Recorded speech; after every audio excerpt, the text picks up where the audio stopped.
Previously on Unscripted. You'd take the ticket, you'd put it in your pocket, and you said, I'm never taking this ticket out of my pocket to show it to anyone. I'm not even going to the bleachers. I'm going directly to where I want to sit, which is exactly what I did. Good times, Josh. Good times. You're listening to Unscripted with Skip Sherman and Josh Obadia. Okay, Skip, so today we're going to talk about overrated bands. But before we get to that, I usually like to start off every episode with a short story, something that happened to me in the past week or two. But I don't have a short story. Instead, I have a bunch of tiny little things I want to talk about. Maybe they're not so tiny. Are these related to like what bugs me situations, or they're just something else? No, they don't bug me, actually. I don't think any of them bug me, which is surprising.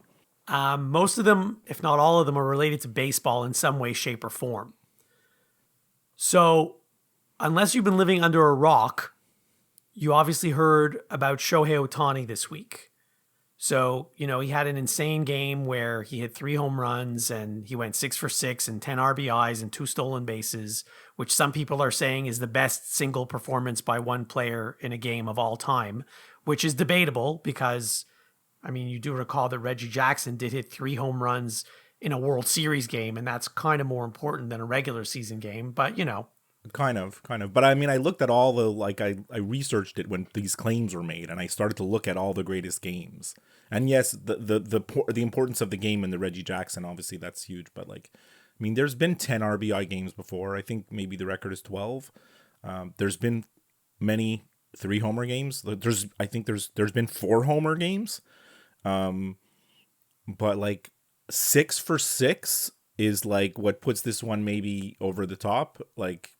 It's definitely you can't say that it's definitely in the conversation for greatest game ever. You can't deny that. The rest maybe is subject to, opinions, but the only thing was his last hit was not even off a pitcher, it was off a position player. But anyway, that's really neither here nor there. The interesting thing about what happened on Thursday night, forget about the stats for a minute. When something cool like that happens, you often text me to let me know because I'm not watching, and you'll ask me if I saw this or if I heard what happened, right? Yeah, which you did. You did text me. But the interesting thing is, the remarkable thing is, 2 other people texted me the same thing. So I got 3 of the same messages from 3 different people. That's very rare that I get that. It's not just that he went 6 for 6 with 3 homers and all that, but he hit the 50-50, the 50 homer, 50 stolen base. Obviously, he's the first player ever to do that. I think he's probably the first player ever to do 45-45 or 48-48. Every stolen base and home run he gets is a new record, right? So I think he's going to get to 55-55. I can't see how he won't. Yeah, he's on a super hot streak. The only thing that's going to prevent him is if the Dodgers start to rest people. Right. But he's the DH, so he doesn't have it. It's not so strenuous for him to go bat 4 times. If a professional athlete can't bat 4 times in a game and do nothing else, no fielding, no. We all know Ohtani's also a pitcher, but he's injured. The pitcher version of Ohtani is injured. If he can't bat 4 times in a game, what are you doing? What are we doing here? Right. And their lineup is pretty incredible. It's not just him. It's loaded. Him and Mookie Betts and Freddie Freeman. And a few weeks ago in the top of the first inning, on the first 4 pitches of the game, the Dodgers hit 3 home runs on 4 pitches. Yeah. I don't think I've ever seen that in my life. Look, the Dodgers have a payroll the size of a GDP of a small Caribbean country. And they have a great team, but I'm still not convinced that they're going to win the World Series. Their pitching is so thin. They've got all kinds of injuries right now in their pitching staff. They're talking about Ohtani pitching in the playoffs, I think out of desperation. And I'm a Phillies fan, so I become a Phillies fan, I should say. I really want to see them win the World Series this year. So I like the Phillies too. And just because the Dodgers are having this incredible season, it doesn't mean they're going to win the World Series. As you saw last year, oftentimes, the wild card team in baseball wins the World Series. Literally no one had Texas versus Arizona in the World Series last year. Exactly. It just matters who gets hot in October. That's all that matters. That's it. Anyways, I really look forward to the baseball playoffs. We have 1 week left in the season, and then the playoffs start. I love the baseball playoffs. So I have a little bit of historical baseball trivia for you. Don't look this up. Trivia? Like you're gonna ask me questions? I'm going to ask you questions, yes. And knowing you will probably get these questions. Okay, let's hear it. So which pitcher in Major League Baseball holds the record for most career strikeouts? Career. Yeah. Well, Nolan Ryan. Correct. I think Randy Johnson is second, and he's like 1,000 behind him or something.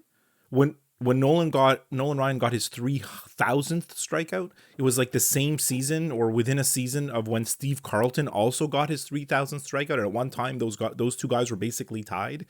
And Carlton ended his career in the 3,000s, and Nolan Ryan ended his career in the 5,000s. So do you know how many no-hitters Nolan Ryan pitched in his career? 5? It was actually 7. 7. Well, the other interesting stat about Nolan Ryan is not only has he pitched the most no-hitters, he's pitched the most one-hitters, the most two-hitters, and the most three-hitters.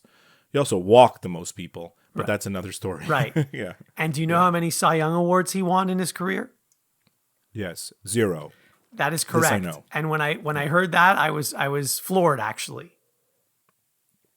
It is hard to think of that because, like, if you just say to someone Nolan Ryan, they're like, "Oh, one of the greatest pitchers ever," And then, how come he was never voted the best pitcher in his league for 20 years? Like, I think part of it had to do with all the walks that he gave up. I mean, he did have some crazy seasons in California in like the early 70s where he struck out like 350, 380 batters in a season. And the reason I know all this about Nolan Ryan, I watched a documentary on Netflix about him. It's called Facing Nolan. It's actually quite interesting. I think you would like it. I think I'll watch it. Yeah. And while I was on Netflix, I also watched 2 other baseball documentaries. One is called It Ain't Over. It's about Yogi Berra. That was also quite interesting. And then the third one, that's very good. Yeah, I heard that's very good. And the third one is called The Battered Bastards of Baseball, which it doesn't have any players or teams in it that you recognize. It's about minor league baseball, sort of. Hard to explain, but it was an interesting documentary. Oh, very nice. Okay. Do we have any listener mail? Mailbag. Yes, as we segue from baseball to music, which is something that we seem to be doing often, we did get some listener mail from our last episode, which was our favorite Joe Jackson songs. I actually called out on the air and on Facebook a couple of our listeners seeking their opinions on their favorite 5 songs or their choices, because I know that they're big Joe Jackson fans, and Mark from Philadelphia and Jason from Montreal did not disappoint, and they gave us some great mail. So Mark from Philadelphia says, "I'm old school." He gave us his top 5: Jumpin' Jive, Breaking Us in Two, Be My Number 2, Steppin' Out, and A Slow Song. And he says about A Slow Song, which was also my number 1 song, he says, "Let's be honest, best Last Dance. It definitely doesn't have a guitar solo that speeds up along the way mid-through like Stairway to Heaven. Not that there's anything wrong with that." He says his favorite album is Night and Day, and Mark really calls out some real obscure stuff from like our younger days. Like, God, I spent a lot of time in HMV and Sam the Record Man with Mark. We like a lifetime of hours spent in those stores. Do you remember like when CDs first came out, like there was a big deal that they were recorded digitally and they used to have 3 letters on the back. Most CDs were like AAD, so it was like digitally recorded, but like analog mix, analog master. Like we were obsessed with this stupidity. So very, very rarely you'd come across a CD that was DDD, means digital everything. And Mark is saying in his message on Facebook that he thinks Joe Jackson's Body and Soul was one of the first DDD albums. We'd have to check the accuracy of that. I remember I was always excited when I got a CD that was DDD. It was very rare. Yeah, and honestly, you put it in your CD player at home and turned it on, and it sounded just like the others. Right, I never could tell a difference in the sound. Yeah. But exactly. all of them are better than cassette tapes in a Walkman. Well, cassette tapes it wasn't the best. But also, it was even more frustrating when you were listening to a Walkman if the batteries were not like brand new, the tape would slow down and the song would actually sound different. It was very frustrating. That's right. You needed full power because it had to actually turn, right? So it would sound terrible. We got a message from Valerie from Montreal. She says, Joe Jackson has the best songs, but live he was hating on his audience when I saw him at the Spectrum. I don't know what happened there, Val, but I mean, I would love to know the story behind that. And then Jason from Montreal, I mentioned, my brain is just not working. I mentioned on our episode last time that I'm pretty sure I saw Jason at one of the Joe Jackson concerts that I went to. And then we corresponded via Instant Messenger this past week. And I don't know if I did or like, I don't know if that's true or not. Like, did I make that up? Like, did my brain think of something else? Like, I honestly don't know. Anyways, Jason says, first off, Josh spoke about Graham Mabey, who doesn't get enough credit. He's what makes Joe Jackson's band his band. Like Mike Campbell to Tom Petty and the Heartbreakers. The songs listed in Josh's top 5 is evidence of that. Secondly, Joe likes to reinterpret and rearrange many of his songs when performing them live. For example, Skip, you listed Hometown as one of your favorites. He does a fabulous acoustic version live with just him and the piano. Wonderful. I have this version on my phone. I was fully aware when Jason pointed this out. He's performed It's Different for Girls with Joy Askew on vocals as a duet. She would do the she parts and he would do the he parts, kind of like a discussion.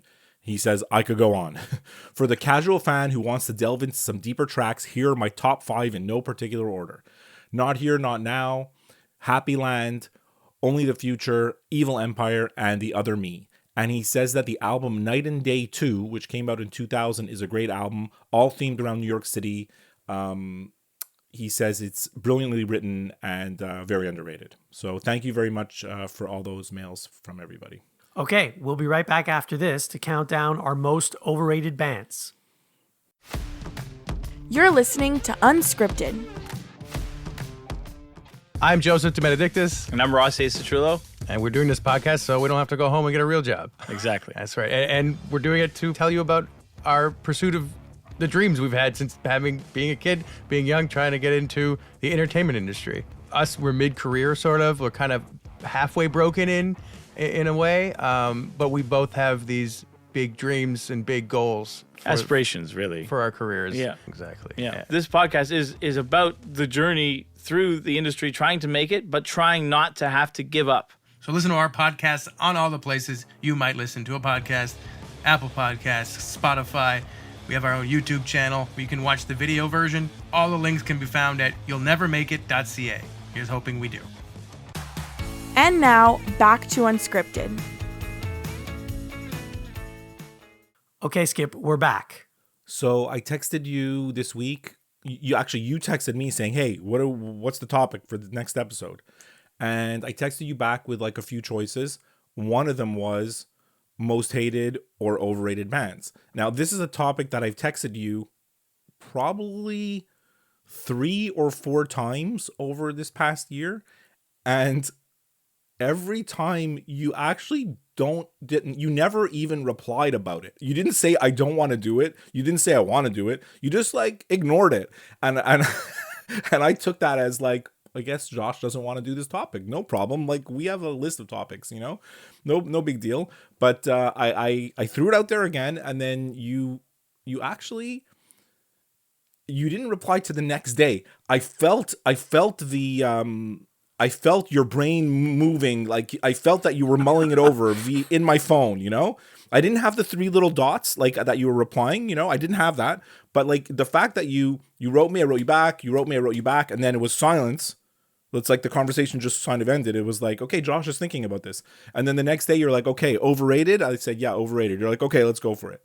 So like, what was the hesitation? I have a couple of problems with this topic. First of all, in order to be overrated, you have to be like really popular to begin with, because there are a lot of bands that I don't like that you've probably never even heard of. And most people out there probably never even heard of, but they can't really be overrated if no one's heard of them. So in order to be on this list, you have to be really popular, first of all. And if you are really popular, then if you Google any of these bands, all you're going to see is all these accolades, all these awards, the number of albums they've sold, the number of top 10 hits they've had. So it sounds like they're amazing bands. So when I'm going to talk about any of these bands, I only have good things to say about them. Well, good things from what I've got from the internet. I just don't like them. Right. I get you. Yeah. Yeah. So you don't actually, I have my list of 5 and I have some kind of reasons why I think these bands are overrated. You just have like, I don't like them and that's it. Well, I don't like them because I don't like their music. I don't like the songs. And I just think they're overrated. And also it's not even, in some ways, it's not even the band's fault. It's the critics' fault. The critics talk about these bands like they put them on a pedestal for no reason. Yeah. And that's what frustrates me even more. So I agree with what you're saying. And I wrote down in notes, like, to make this list, like for me, like when I was making it, you need to be really popular to even be considered. So like you have to be huge. Like I'm not going to come out and say like someone's overrated who only has like one album who just burst onto the scene. Like I can't, that's not even going to come into the conversation. So, and also like I didn't include artists that I would never really listen to. I'm not going to come on here and say Drake is overrated or Kanye West is overrated or Justin Bieber. I don't listen to that. Like that's not my style. So like that's not even like, that's like a whole other, that's not even in the conversation. But the weird thing is that like I looked up like who are the most overrated bands? Like there's whole Reddit threads about this topic, right? People weighing in. And just to show like how subjective music is, like some artists that were listed many, many times are like Bruce Springsteen, Taylor Swift, U2. Like these are musicians, like these are musicians that I like, right? And these are routinely listed as the most overrated. And like Oasis comes up a lot in these lists, which I think I understand the argument for that, but like I just don't agree with it. And then the one act that like comes up a lot is the Beatles. Like how could you say the Beatles are overrated? Like this isn't like, if you say this, it's like go learn about the history of popular music. Just go learn. Go figure it out. You know, everything you listen to today wouldn't exist without the Beatles. That's the end of the story, right? So yeah, that's like kind of my criteria. You got to be huge, and I got to hate you. That's what it is. all right, I'm ready to go. Before I start with number 5, we're gonna piss a lot of people off.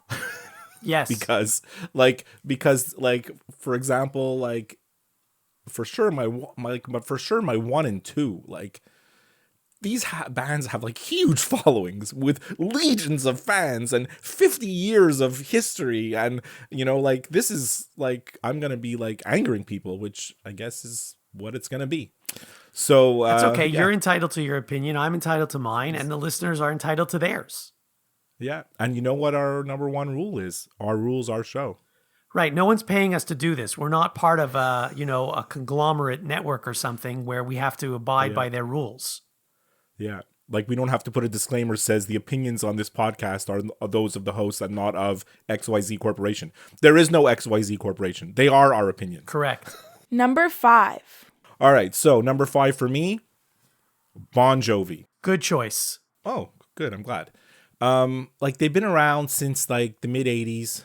As far as I'm concerned, Bon Jovi has one song, and that's Living on a Prayer. That was like literally like their first big hit. And ever since then, it's been downhill. Like they have one song, and this one song has aged so well. When you hear it on the radio, you have to turn it up. You have to sing along. It's extremely infectious, and it's really a great song. But after that, I mean, it's Young Guns, Bad Medicine, Better. Like these are terrible, terrible songs. Like terrible. It always blows my mind that people think like Bon Jovi is really great. I often wonder, like, does Bon Jovi actually have fans, like big fans, or is it just people that are like, yeah, they're pretty good, you know, like, yeah, they're okay, you know. So if we were doing top 6, they would have been on my list, but they didn't make the cut. Oh, I'm glad you agree. Number 5 for me is Billy Idol. Oh my God, that's such a great pick. I didn't even think about him. So I discovered his actual name is William Michael Albert Broad. So he's a British and American singer, songwriter, musician, and apparently actor as well. He first achieved fame in the 1970s, emerging from the London punk rock scene as the lead singer of a group called Generation X. The name Billy Idol was inspired by a school teacher, as she described him as idle, not spelled the same way. His second studio album, Rebel Yell, was a major commercial success, featuring hit singles Rebel Yell and Eyes Without a Face. That album was certified double platinum by the Recording Industry Association of America for shipment of 2 million copies in the US. In 1988, he released a greatest hits album called Idol Songs 11 of the Best. It included Rebel Yell, White Wedding, and Moni Moni. That album went platinum in the UK. I cannot stand the song Moni Moni. Yeah, Moni Moni's terrible. White Wedding maybe's the only half-decent song that I could tolerate. Actually, the only redeeming thing about Billy Idol is his cameo in the movie The Wedding Singer at the end on the plane is actually quite good. Yes, I forgot about that. Thank you for reminding me. But I mean, that's it. But that doesn't tell you that still his music is still overrated, regardless of whether I liked him in the movie or not. Number 4. All right, number 4 for me, Kiss. This is a band that has actually very little musical talent. They are extremely good businessmen. They had a gimmick, and they became popular, and that was it. and that's been going on for 50 years. You know, like they dressed up in costume and all this makeup. Everybody said, "Oh my God, look at these guys," and no one ever bothered to listen to the music, which is mostly garbage. Detroit Rock City, it's a pretty decent song, but I think that's pretty much it. I mean, I remember as being a kid, like I was like 7 years old, and I saw them on TV, and I was scared. You know, I don't blame you. I was like, what? Oh my! You know, like when you're a kid, you're like, they were on TV, and I'm watching with my parents, and I'm like, I don't think I'm supposed to be watching this kind of thing. You know, like this is not appropriate for me. You know, like it was scary, right? And I still think if they never dressed up, and if the music had to stand on its own without the costumes, they would mean nothing. And they do commercials now. I mean, that's what I said. They're incredible businessmen. You know, the Gene Simmons has had reality shows, and like they've made tons of money off of this dressing up in costume. You know, yeah. Number 4 on my list is Metallica. So they're an American heavy metal band formed in 1981 in Los Angeles. They've released 11 studio albums, 4 live albums, 12 video albums, 1 cover album, 2 extended plays, 37 singles, and 39 music videos. They've won 10 Grammy Awards from 26 nominations, and they had 6 consecutive studio albums debut at number 1 on the Billboard 200.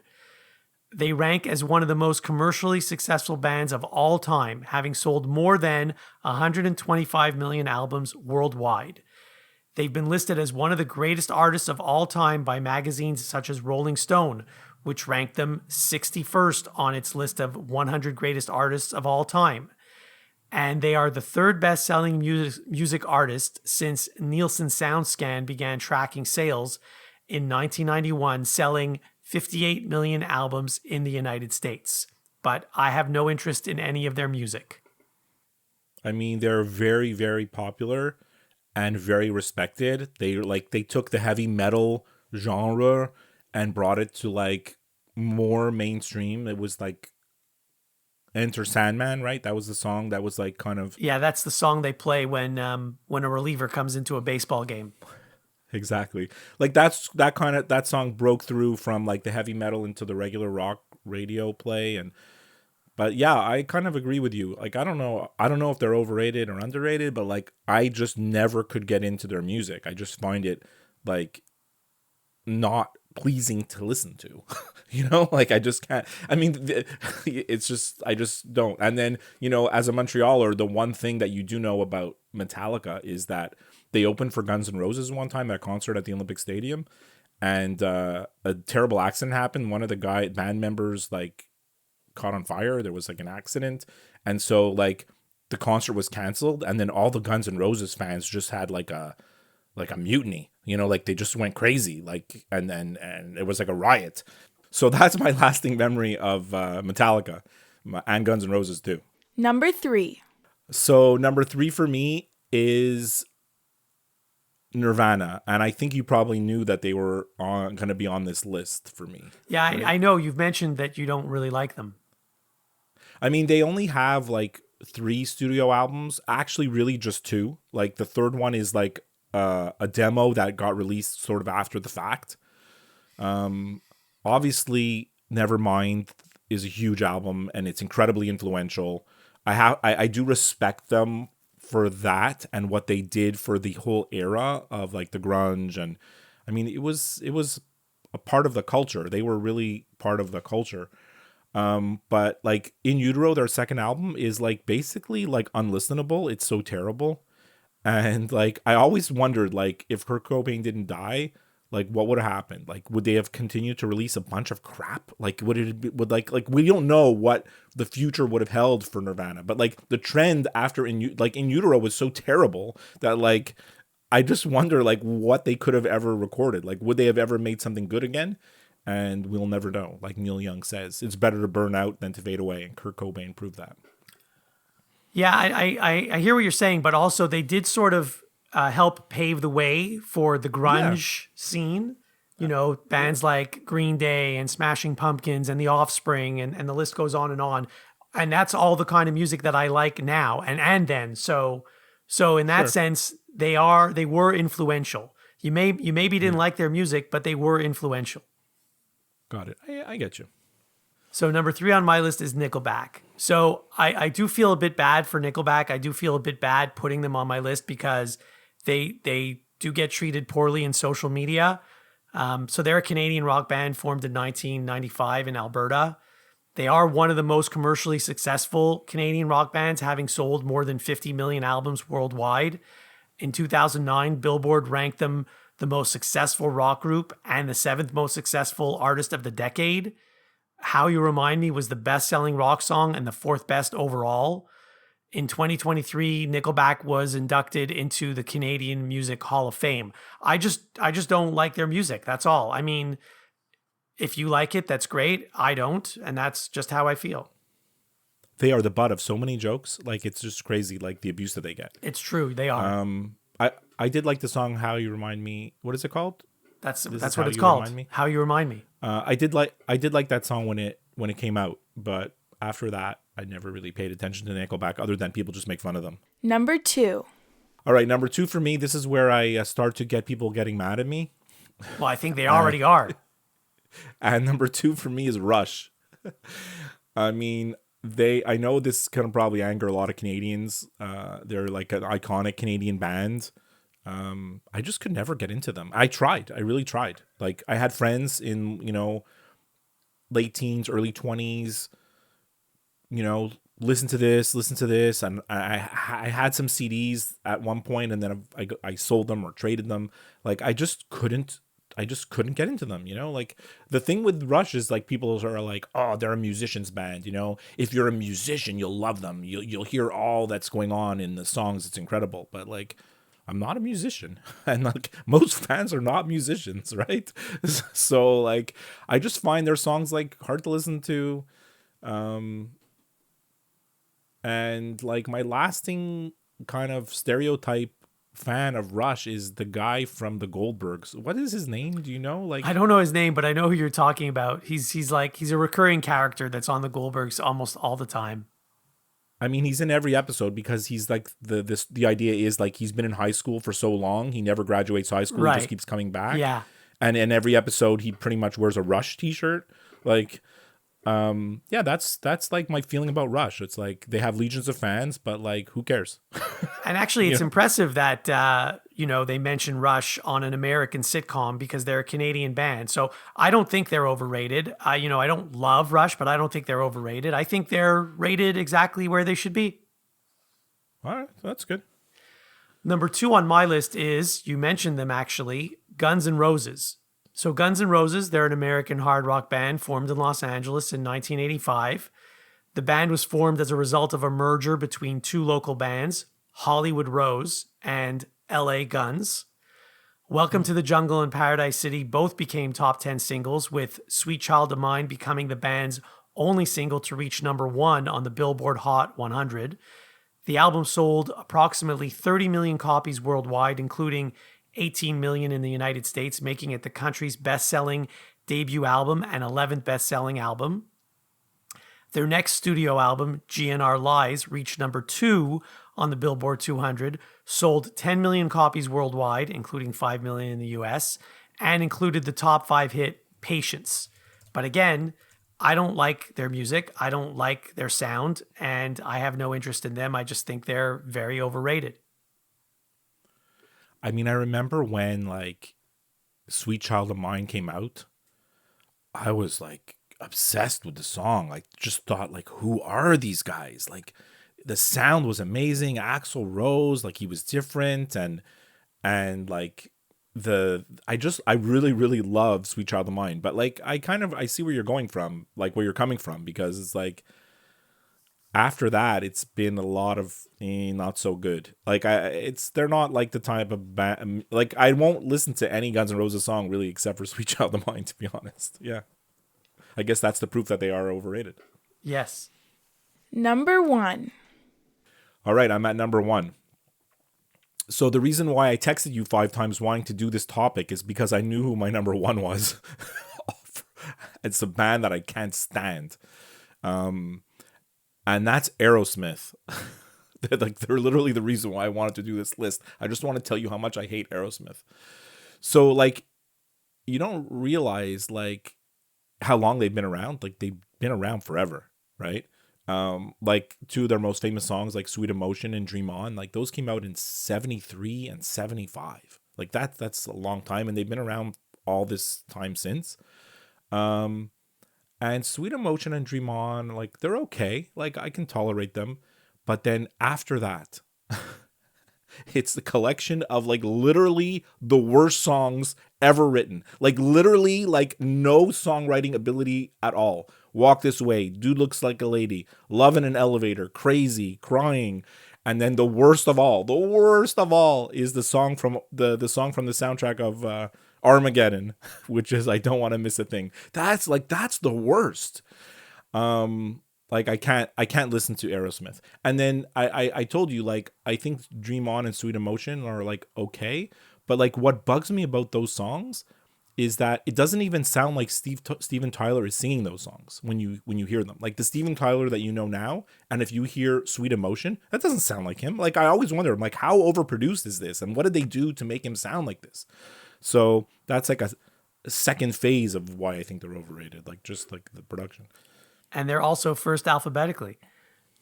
Yeah, they are, yeah. I actually don't mind the song Janie's Got a Gun. I didn't mention that one in my list because I also think that one's okay. Okay, so as you said, you knew who number 1 would be on your list, and I knew who number 1 would be on my list. And I think if you look up overrated bands in the dictionary, there's a picture of this band. The Red Hot Chili Peppers. It's a good pick, actually. I mean, like everyone talks about the Red Hot Chili Peppers. They were on, you know, if you watch the closing ceremony for the Olympics where Paris did the handover to Los Angeles, they used the Red Hot Chili Peppers, who played, I don't know, 2 or 3 songs live. So they're an American rock band from LA. They've sold over 120 million records worldwide. They're one of the top selling bands of all time. They hold records for most number 1 singles, most cumulative weeks at number 1, most top 10 songs on the Billboard Alternative Song Chart. They've won 3 Grammy Awards. They were inducted into the Rock and Roll Hall of Fame in 2012. And in 2022, they received a star on the Hollywood Walk of Fame. But again, I don't like the sound. I don't like his voice. I don't like the music. If it comes on the radio when I'm in the car, I change the station or I turn it off. I have no interest in the Red Hot Chili Peppers. Also, another band that like I could just never get into despite like my best efforts, you know, like obviously like you hear them, you know about them, you hear their songs, but like I was like, they never appealed to me. I think the song Danny California is like actually pretty good, but that's probably it, to be honest. And of all the people, of all the groups and all the musicians in Los Angeles, that's who they got to do that Olympic thing. I know they had a lot to choose from, basically. Yeah. I mean, I guess they feel like they kind of represent LA, but I don't know. I mean 3 of my 5 bands are from LA. That's right. You could have had a super overrated concert with all three of them. And that's probably part of the reason why they're overrated, because everything in California is overrated and they get so much publicity and so much hype. All right, so I do have like 4 honorable mentions. Let's hear them. Yes, The Doors.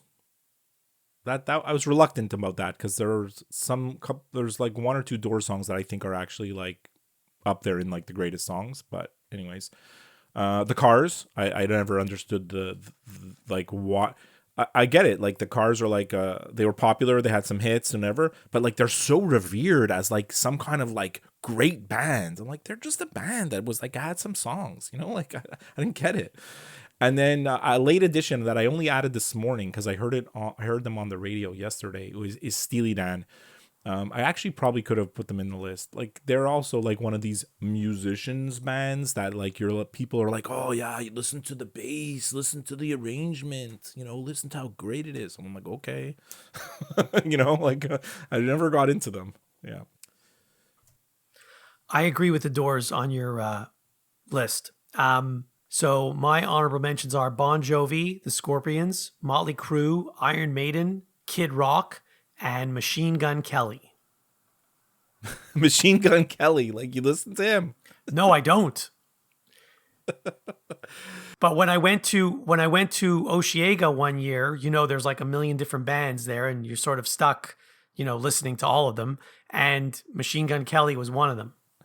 Okay, very good. He's friends with Travis Kelce. Somehow that doesn't surprise me. They grew up in like the Cincinnati area, right? So like they have that connection. Okay, we'll be right back after this with some final thoughts. You're listening to Unscripted. Hey everyone, Skip here. I'm really excited to invite all of you to follow my new account at Skip Cooks on Instagram and TikTok. I'll be sharing my love of cooking with recipes in the form of 1-minute music videos, all set to some of my favorite songs. Don't miss out, follow me, and let's have some fun in the kitchen. Unscripted with Skip and Josh is available wherever you listen to podcasts. If you listen to the show through Apple Podcasts, please leave a review. To interact with the show, send an email to skipandjoshshow@gmail.com. Follow the show on Twitter and go to Facebook to like the show page. And now, some final thoughts from the guys. All right, I only have one final thought, and it's a big one. It's like an important one that I really feel I need to tell you about. Okay, fire away. And it actually represents a potential next topic for us. I love it. If you can, get on board with this. So I think I mentioned this to you, not on the show, just in a regular, normal person's conversation, which we do have sometimes. The Tragically Hip No Dress Rehearsal. This is a 4-part documentary all about the history of the band, the Tragically Hip, and it is available on Amazon Prime. And I've watched 3 out of the 4 episodes. I still have the 4th one to watch. It's amazing. It's amazing. It's all behind the scenes stuff that you didn't really know, but like stuff that we did know too.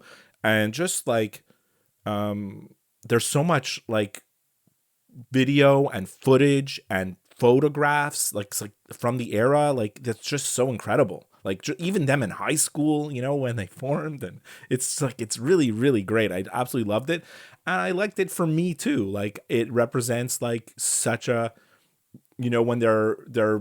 I mean, most of the movie focuses on the time from like 1989 to 1999. Like this is the time that I really love this band, and it represents so much of like my own growing up and my own life, and the history of everything, of just me, and I just think it's great, and you got to watch it, and then after you watch it, we'll do an episode talking about it. Maybe we'll do, and I know it's been forever, because it's probably like 5 years ago we did an episode where we had our top 10 Tragically Hip songs. So I think maybe it's time we revisit and do top 5 hip songs. Sure, yeah, I have seen the trailer for it, and I know that it was at TIFF a few weeks ago. So, yeah, I'm definitely going to watch it. There's no question, and we can definitely do an episode about it afterwards. So I'm looking forward to watching it. There's no question. I was wondering what they did at TIFF, because there's 4 episodes and each one is like an hour. So is it like a 4-hour movie? Like, did they show it? Like, I don't know what they did. It's a good question. You know? I don't know. It's a good question. Yeah. Speaking of things, And actually, go ahead. Actually, the movie is produced by Gord Downey's brother. He's the one that put this together. right, Mike. yeah. Mike Downey. Speaking of things that you can stream now, it's not anywhere near as important as the Tragically Hip documentary. There's a weekly show on Crave called The Rebuild. It's about the Montreal Canadiens. So I've seen the trailer for this a bunch of times. I haven't watched any of the episodes. I think only one episode is currently available now. And I think it's about last season. I don't think it's about this season. So anyway, I don't know if it's going to be good or bad. I have no idea, but I saw the trailer quite a few times. And so I might tune in. I might watch episode 1. To say that I saw the trailer quite a few times is an understatement. I've seen that trailer 70 million times. Like, it's on. I feel like if I go turn on my TV now, the trailer, they're going to see a commercial for that. So they're highly hyping it. It's probably also targeted ads geographically, like where I am. Like, being in Montreal, I'm getting those ads somehow. But I don't think I'm going to watch it, to be honest. So I had asked a question a couple episodes ago, and I got the answer to my own question. We were talking about that suspended baseball game where they resumed it in the second inning and the score was 0-0. And I had asked you, why don't they just start the game over from the beginning? It's not like either team has an advantage because no one had the lead. So I got the answer. During the COVID season, Major League Baseball changed the rule where if a game was suspended, when they resumed it, they would start where it left off because, they want to get in as many games as possible. They were even playing like 7-inning doubleheaders, and, they never knew if COVID was going to resurface or whatever. So they just decided, okay, we're just going to start games where they left off. And then after COVID was done, they never changed the rule back to the old way. They just kept it as is. So that's why they had to resume that game in the second inning instead of starting all over. I'm glad you got our crack research team to research that for you. It was just me. There is no team. Yeah. Okay, good to know. Here's another baseball note. This is a minor league baseball note. So have you heard of a minor league baseball player named Derek Bender? No. So he's in the Minnesota Twins farm system. He's a catcher. And they had, I think, like 3 games left in their season. And, they were basically eliminated. They were not going to go to the playoffs, even if they won all the rest of their games. And he was tipping the pitches. He was telling the batters what the pitch was going to be. And the opposing team manager was the one who told his manager after the game what had happened. And then basically, obviously he didn't play the rest of the games that season. This season, it was happening this year. It happened like a month ago, not even. He didn't play the rest of the games, and then they cut him. And this guy's probably never going to play baseball again. But like, what a moron! What's his motivation for doing that? Like, why would he even do? Well, that? he refused to comment, but apparently something to the fact that he just wanted the season to get over with. Yeah, but the season will end faster if they get guys out. The season goes on longer if the other team is scoring 10 runs in an inning. I don't know. It doesn't make a lot of sense to me. But I do have one more baseball note, which you may have heard of. Sure. Remember a few weeks ago, I had told you about Craig Kimbrell and how he wanted the runner on second to go to third because he didn't want the runner to be able to tell the batter what pitch was coming. I know where this is going. Yeah. They sent him down. He's they designated him for assignment because he's terrible. He's got an ERA of 5.33. He's been very inconsistent for the last few years. The Phillies found this out the hard way. When they had him, they used him in a playoff game, and he's basically the reason why. I don't want to say they lost, but I mean, he is the reason why they lost. And but I mean, the manager didn't have to use him, but he did. I mean, look, at one point, Kimbrell was the best reliever in baseball, but that's probably 10 years ago. Right. He's had a great career, and all good things must come to an end. But I mean, like, I saw that they just literally like sent him down. I'm like, well, I guess it's over for him. He's done. And this is after they had given him a $12 million contract in December. Luckily, it's only a 1-year deal, so they don't have to worry about him next year. But anyway. All right. Awesome to talk to you about weird baseball stuff. And great to talk to you about our most overrated bands. And I'll talk to you next time. Okay, have a great week.